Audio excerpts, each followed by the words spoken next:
Run thee to the parlor. There shalt thou find my cousin Beatrice proposing with Prince and Claudio. Whisper her ear and tell her I and Ursula walk into the orchard, and the whole discourse is all of her. Say that thou overhearst us, and bid her steal into the bleach's power. There will she hide her, to listen to our purpose. This is thy office, bear 3 well in it, and leave us alone. I'll make her come, I warn you, presently.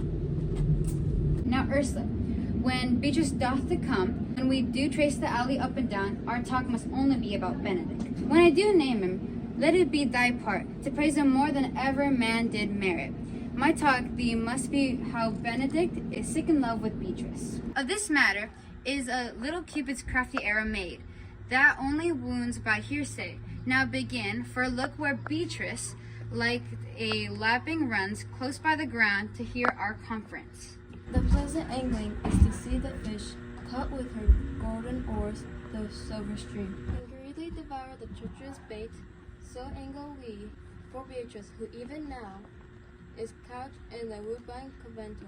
Then we go near her, and then hear her lose nothing of the false sweet bait that we laid for it. No, truly, Ursula, she is disdainful, and I know her spirits are as coy and wild as her haggards of the rock. But are you sure that Benedict loves Beatrice so entirely? So says the prince, and my new troth lord. And did they bid you tell her of it, madam? They did entreat me to acquaint her of it, but I persuaded them, if they love Benedict, to wish him wrestle with affection, and never to let Beatrice know of it. Why did you so? Doth not the gentleman deserve as full a fortune as ever Beatrice shall touch upon? O God of love, I know he doth deserve as much as may he yielded by a man, but nature never framed a woman's heart. Of powder stuff that of Beatrice, disdain and scorn ride, sparkling in her eyes, misprizing what they look on, and her wit values itself so highly that to her all matter else seems weak. She cannot love, nor take no shape, nor project of affection. She is self-endeared. So I think so. Sure, I think so. And therefore certainly it were not good. She knew his love, lest she make sport at it. Sure, such cramping is not commendable. No, not to be so odd from all fashions, as Beatrice cannot be commendable, as who dare tell her so? If I would speak, she would mock me into the air, or she would laugh me out of myself, press me to death with wit. Therefore let Benedict, like covered fire, consume away in sighs, waste inwardly. It were a better death than die with mocks, which is as bad as die with tickling. Yet tell her of it, hear what she will say.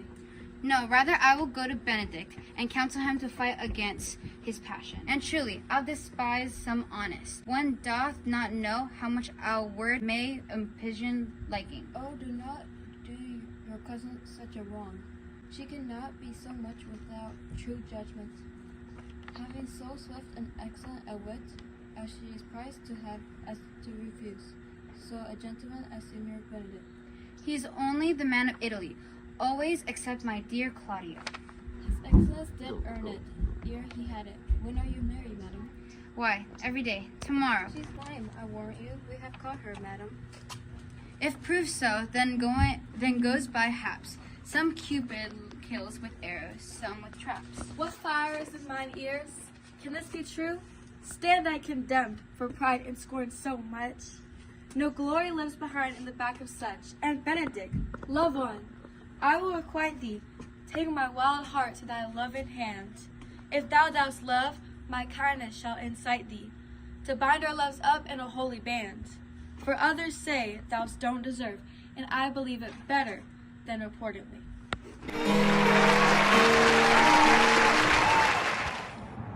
I do but stay till your marriage is consummated, and then go towards Aragon. I bring you thither, my lord, if you'll vouchsafe safely. Nay, that would be as great as a soil in a new gloss, to show a child is new coat, and forbid him to wear it. I will not only be thither by his company, for from the crown of his head to the sole of his feet, he is all mirth. He hath twice or thrice cut Cupid's bowstring, and the little hangman dare not to shoot at him. Galleons, I'm not here as I have been. So say I, methinks you are sadder.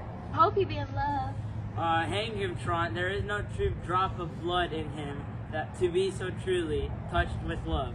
I have the toothache. Draw it. Hang it. You mustn't hang it first and draw afterwards. It's sorry for a toothache. Well, everyone can master a grief, but he that has it. Yet say I, he's in love. There is no apprentice to fancy him, unless it be the factory that he hath to frustrated disgust, as to the Dutchman today and a Frenchman tomorrow, or in the shape of two countries at once, as a German from the waist downward, all slopes, and a Spanward from the hip upward. No devil. Unless he has this fancy to the foolery, as it appears he hath. He is no fool for fancy, as you would appear it is. If he's not in love with some woman, there is no believing old signs. Hath any man seen him, the barbarous? No, but the barber's man has seen with him, and the old ornament of his cheek hath already stepped in his bones. Indeed, he looks younger than he did by the loss of his beard. Nah, he rub himself with season. Can you smell him out by that? That's as much as to say the sweet youth of love. The greatest note of it is his melon Archie. And when was he wont to wash his face? Yeah, or to fan himself. For which I hear what they say of him. Nay, but his jesting spirit, which is now crept into a looped string, and now governed by stops. Indeed, they say a heavy tale for him. Conclude, he is in love. Nay, but I know who loves him. That would I know. 2, I warrant one that knows him out. Yes, and his ill conditions, and in spite of all, dies for him. She shall be buried with her face upwards. Yet, there is no charm for the toothaches. Oh, Signor, walk aside me. I have studied 8 or 9 wise words to speak with you, to which those hobby horses must not hear. For my life to break with him about Beatrice. 'Tis even so. Hero and Margaret have by this played their parts with Beatrice, and then the two bears will bite one another when they meet. My lord and brother, God save you. Yeah, brother. If your leisure served, I would speak with you. In private? I'll please you, yet Count Claudio may hear, for what I would speak of concerns him. What's the matter? Means your lordship to be married tomorrow. You know he does. I know not that, but he knows what I know. If there be any impediment, I pray you discover it. You may think I love you not. Let that appear hereafter, and aim better at me by that I now will manifest. For my brother, I think he holds you well, and in dearness of heart hath hope to effect your ensuing marriage. Surely sue ill spent and labor ill bestowed. Oh, why? What's the matter? I came hither to tell you, and circumstances shorten, for she has been too long a talking of. The lady is disloyal. Who, Hero? Even she, Leonardo's hero, your hero, every man's hero. Disloyal? The word is too good to paint out her wickedness. I could say she were worse. Think you of a worse title, and I will fit her to it. Wonder not till further warrant. Go but with me tonight, you shall see her chamber window enter. Even the night before her wedding day. If you love her then, tomorrow wed her. But if you would better for your honor to change your mind. May this be so? I will not think it. If you dare not trust that you see, confess not that you know. If you will follow me, I will show you enough, and when you have seen more and heard more, proceed accordingly. If I see anything tonight, why should I not marry her? Tomorrow in the congregation, where I should weed. There will I shame her. As I would for thee to obtain her, I will join with these to disgrace her. I will disparage her no farther till you are my witness. Bear it coldly, but till midnight, and let the issue show itself. O day return. Okay. Oh, mischief strangely thwarting. O plague well prevented, so will you say when you have seen the sequel.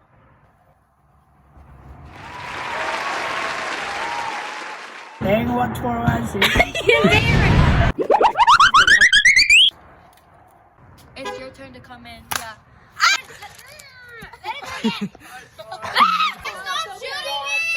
Oh wait. Shoot Carissa? Shoot Carissa. No, but you. I got quesadillas.